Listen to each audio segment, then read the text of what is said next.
Today's tour, which started off here at the River's Edge Convention Center in downtown St. Cloud, featured history, showed off landmarks, highlighted culture, but also had some unexpected visitors. And if we run into any issues in the coming weeks, well, we got plenty of reserves. I'm Chase McNamara for UTVS. More and more students are deciding to ditch the print for the digital version. So come check out the Healthy Huskies here in room 247 in Atwood for complimentary blood pressure screenings. I'm Chase McNamara signing off for UTVS. When the average person goes by the Wick Science Building, they think of just basic science classes. But what's going on in the basement is a lot more complicated. I think the first reaction that I was like, I'm gonna take this down. Liz Wong was walking to campus when she encountered some signs with divisive rhetoric, and it was directed at various minority groups. The encounter had inspired her to post on social media to shed light on her experience. Just didn't want them to feel like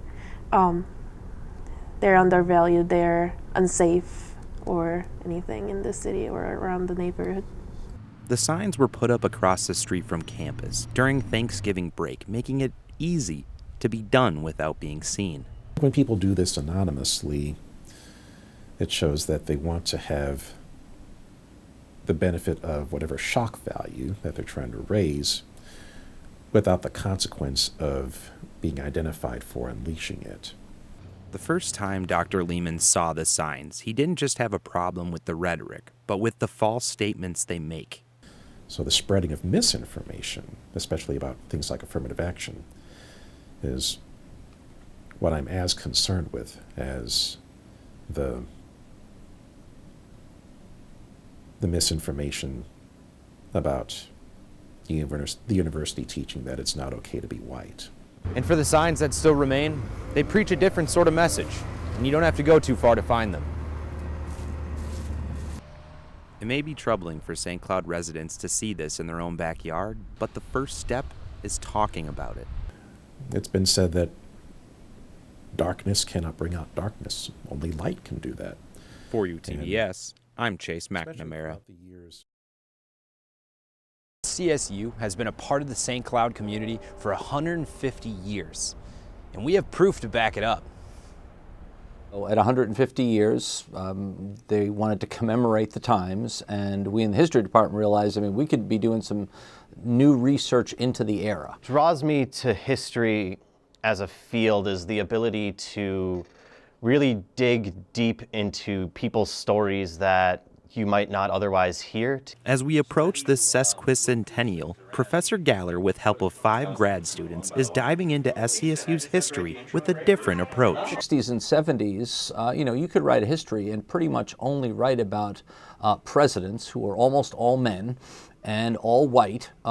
That's not who our world is today. So we're looking back and saying, who else was here? And in particular, who are the students? Each student is tackling a different era and using backlogs of the Chronicle newspaper on campus to get a pulse of what experiences students of the past encountered. There are little comics that are throughout the paper, and I'm looking at those a lot because there's caricatures of women's work, there's caricatures of men's work. In history, we think of it as sort of top-down history versus bottom-up, and we're trying to blend those two, but significantly looking at the bottom-up and hearing what did the students experience. The first Muslim leader from the Muslim world to have a speaking tour in the U.S.